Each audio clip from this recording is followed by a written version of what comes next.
Starliner's remarkable journey and the human factors of NASA missions. You're listening to Are We There Yet?, a radio show exploring space exploration.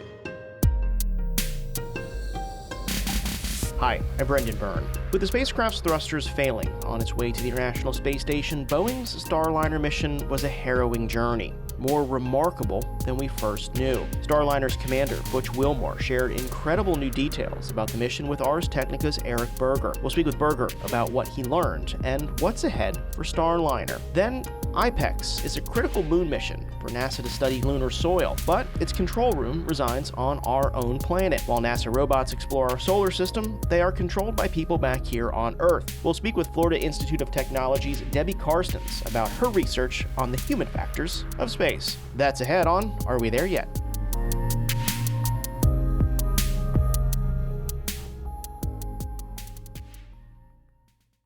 Starliner's crew of Butch Wilmore and Sonny Williams returned to Earth last month after spending over 9 months in space at the International Space Station. But Wilmore and Williams splashed down back on Earth using another spacecraft, SpaceX's Dragon capsule, after issues with Starliner's thrusters led NASA to make the decision to send the spacecraft back to Earth without a crew. Although the pair made it to the ISS and returned safely, it wasn't an easy journey. In an interview with Ars Technica's senior space editor Berger, Wilmore shared that the thruster issue quickly became critical and was far more precarious than was first publicly known. Here to talk more about Starliner and his conversation with Wilmore is Berger. Eric, welcome back to the show. Thanks, Brendan. Hey, so Eric, in a word, how would you describe Butch's recollection of piloting the Starliner? Riveting. Yeah, I would agree. Tell me a bit about how your reporting came to be and how you learned about this riveting tale of Starliner docking to the International Space Station.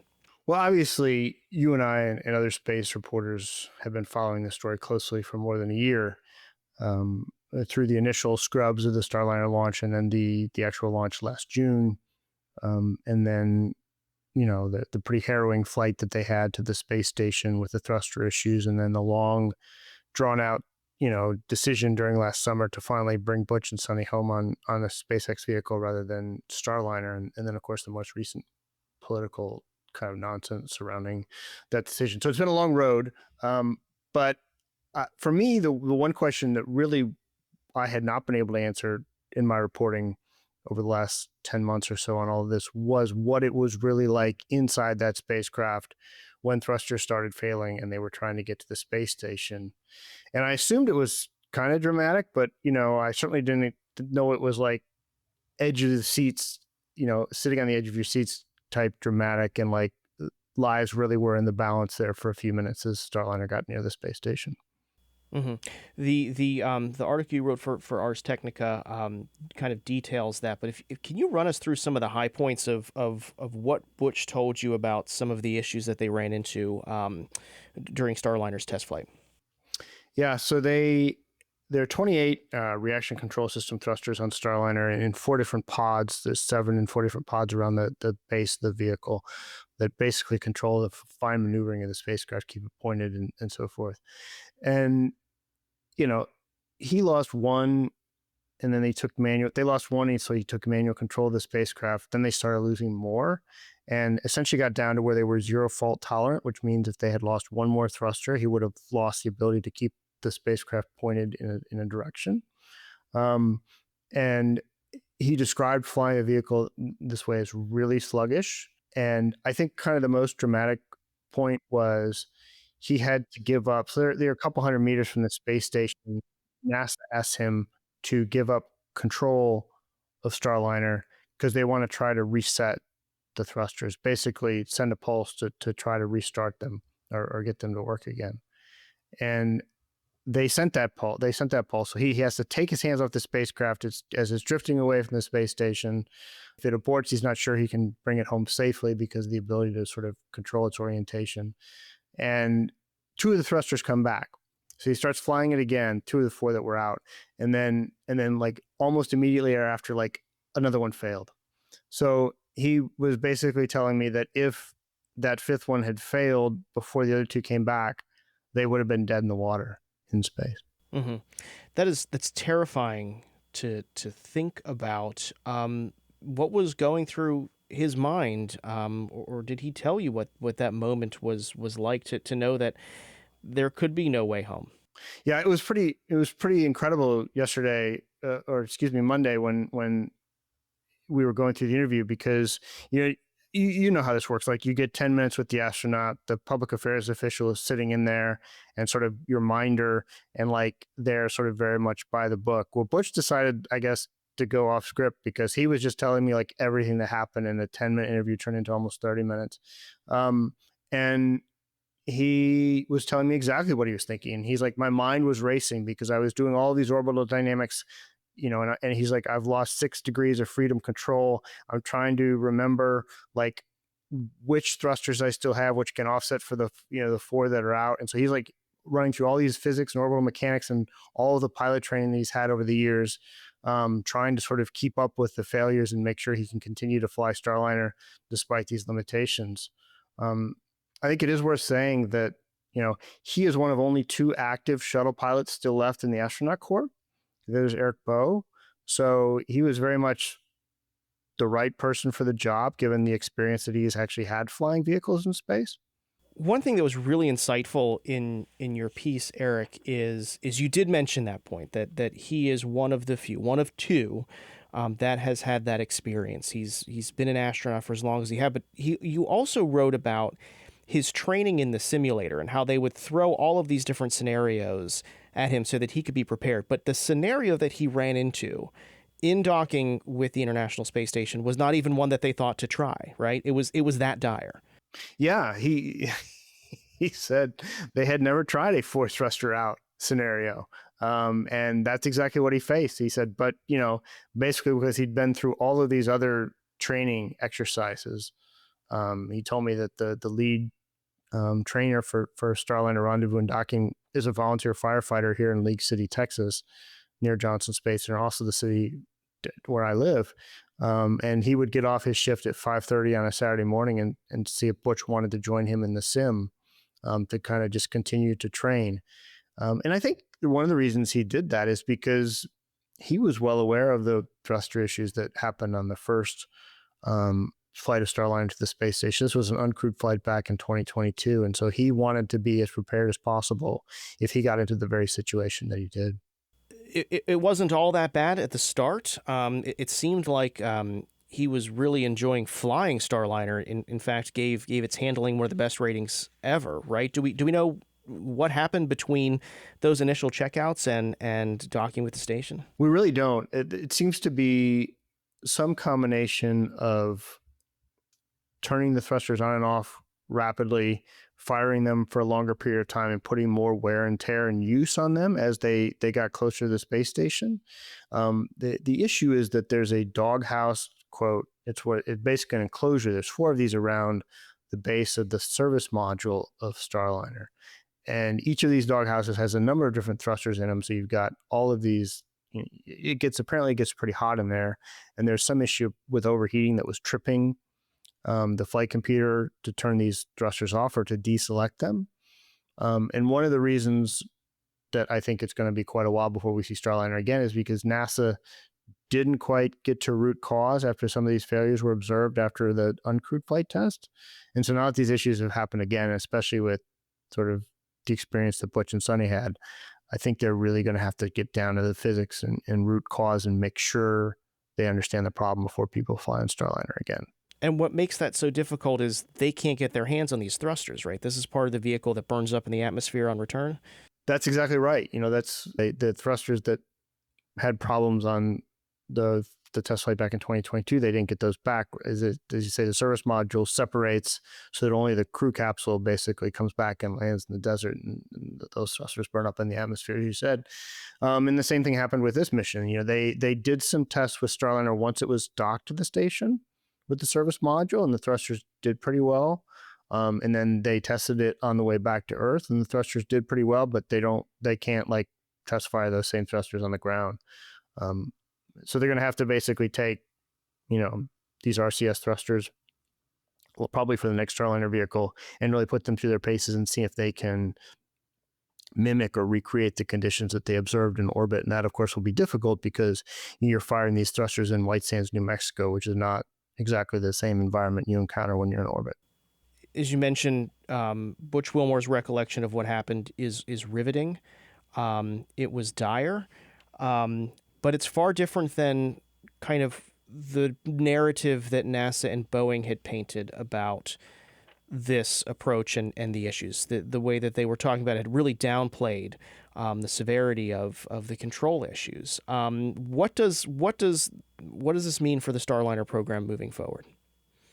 That's really the great question. You know, I went back and listened to the original press conference back in June after Starliner docked, and the NASA officials were very careful to lay out all of the different thruster failures that occurred. So they were not like hiding things from the media.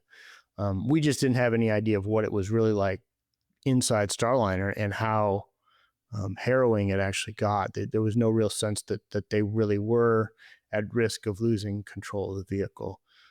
So I don't think we can beat up the NASA engineers too badly because I think they wanted to understand the problem. And so as I say, I don't think they were lying to us, but they certainly weren't telling us all of the stuff that happened. And then what does it mean for Starliner going forward? I think that the fact that Butch was willing to speak out like this, and let's be clear, like he had done a long interview on Fox News. They had done press conferences from space. He had done a news conference at Johnson Space Center Monday, but this was the first time he had really like opened up about like all this stuff. But he's going to be asked more about it now, clearly going forward. And so was Sunny. And by the way, she sort of backed up a lot of what he said when I talked to her, although not in detail since she wasn't actually piloting the spacecraft. So I think it's going to raise lots more questions. And I would frankly be very surprised if NASA gets to the point where they're willing to put people on Starliner for the next flight. They've already talked about possibly using it as a crew mission. And I think that's probably what will happen if Boeing and NASA agree to keep Starliner flying, which is probably likely. They will use it to deliver cargo to the International Space Station. And if all goes well with that, then they'll probably fly a human mission, perhaps in 2026 or early 2027. I don't know. And for Butch, was that his last flight? Do we know what's next for him as an astronaut? Well, when you ask NASA astronauts this, they're always cagey. I think Butch is 58, Sunny is 61. So that's typically the age when astronauts start looking for other points or things to do in their career. And certainly he has been waiting around since 2014. That was the last time he went to space. That's not to say it's not possible. Don Pettit is almost going to turn 70 when he's in space. He's currently on the International Space Station, so never say never.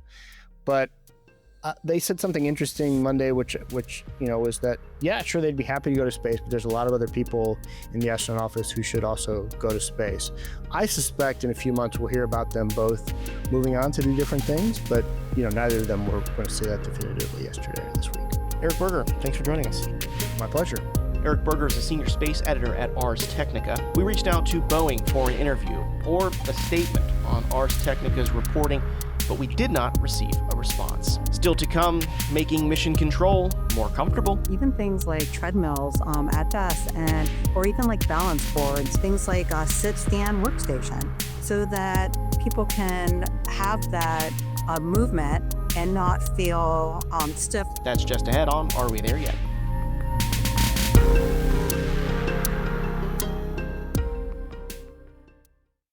You're listening to Are We There Yet? I'm Brendan Byrne. Could there be crime in space? As humans look towards space for commercialization and even living in orbit, crime is one earthly thing that could become an issue in space. The new book, Space Piracy: Preparing for a Criminal Crisis in Orbit, examines that very possibility and the current laws that are in place to monitor crime off our planet. We'll speak with the book's authors about crime in orbit. That's next week on Are We There Yet? But for now, we're talking about human factors, moon missions, and control rooms. The next 2 decades are full of moon madness as NASA and commercial partners explore the moon and prepare to send astronauts to the lunar surface. And one mission, called IPEX, is sending a robot bulldozer and dump truck to the moon to transport soil across the lunar surface. But while this bulldozer dump truck hybrid roams the lunar surface, it's people on Earth making sure the mission goes smoothly. Debbie Karstens, a Florida Institute of Technology's College of Aeronautics Aviation Human Factors professor, conducted research on the control room of the IPEX mission, which operators will work shifts of up to 13 hours. Her research led to over 50 recommendations for NASA on improvements needed so people are working safely, efficiently, and happily. Here to talk more about her research findings is Debbie Karstens. Debbie, welcome to the show. Thank you so much for having me. IPEX is an essential part of the moon missions as we look towards a future of living and working on the lunar surface. If you could just briefly describe what IPEX is and why it's so exciting for this kind of era of Artemis. With IPEX, it's a pilot excavator. So NASA's goal is sustainable exploration of the moon and Mars. And this is enabled by locally sourced resources. And these resources are anything from oxygen and water and metals. These resources are from the surface regolith on the moon and Mars. So this robot, the pilot excavator, is basically this robotic excavator designed to mine and transport lunar regolith. And then from that, they can pull these resources. I'm looking at an image of it right now, and it kind of reminds me of something from that show BattleBots. Do you remember? It's a pretty gnarly looking robot, isn't it? Yeah, it is unbelievably impressive. So this is going to be important to humans living and working on the moon because of the in situ resources that they will need to get from the lunar regolith or the soil on the moon. There's all sorts of great things inside of that. But your project doesn't focus too much on that. It focuses on the people that have to work with this machine, right? You know, who's the user and what are some of the problems that you need to solve when it comes to this using this machine on the surface of the moon? What I've primarily looked at was the humans that are in the control room. And these are different level officers. They have different purposes, different roles.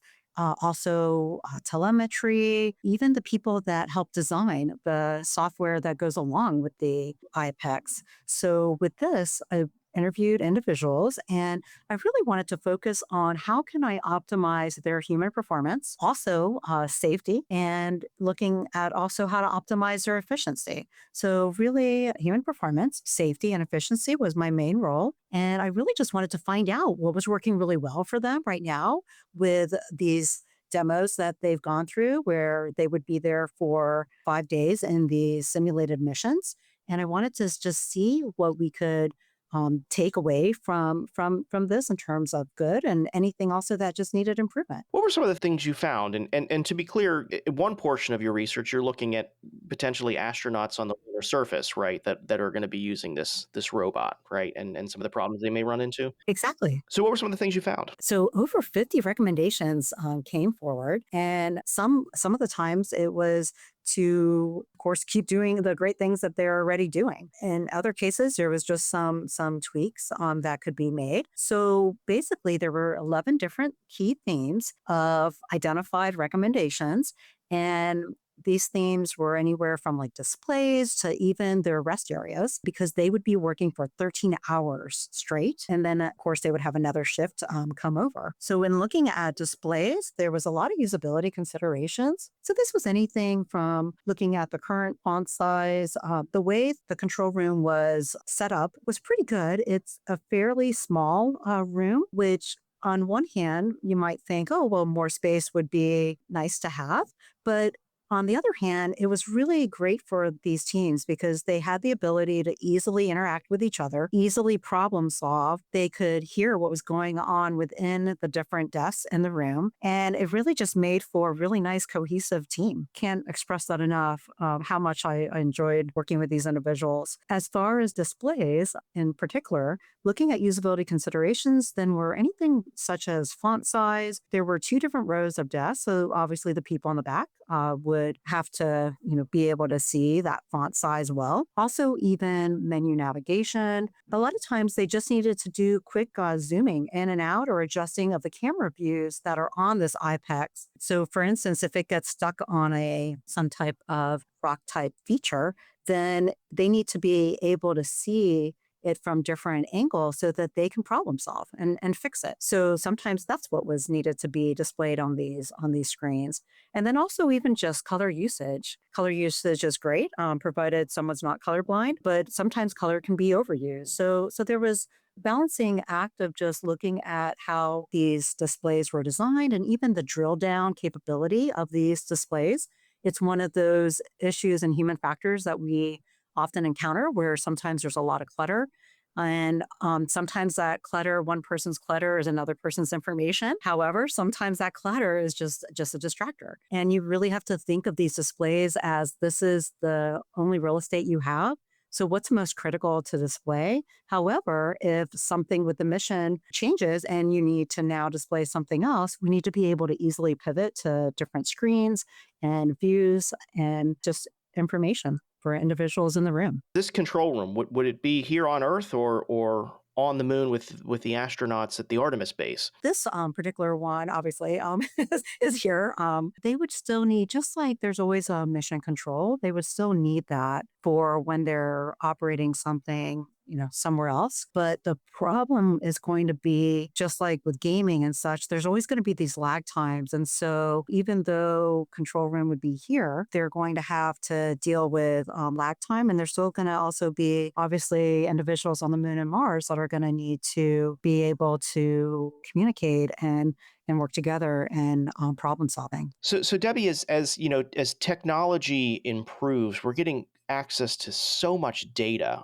I assume that these mission controllers have, hundreds, if not thousands of data points. How do you think about presenting that data and making sure that they get the information that they need on these screens to make accurate decisions when it comes to something like IPEX on the moon? We definitely want to make sure there is a lot of display design guidance from a human factors perspective. And we definitely would want to utilize that guidance. And that can be anything from categorization of the information. Also, even though like alerts and alarms and such, there's different ways that you can, for instance, alert someone that there's some important data point that came in that's critical and maybe to even the success of a mission. And so with that, there's ways that you can do like central cues where in the center of a display, there's like a flash, or you can actually do even cues at the exact place, say within the display that something's brewing. There's also ways that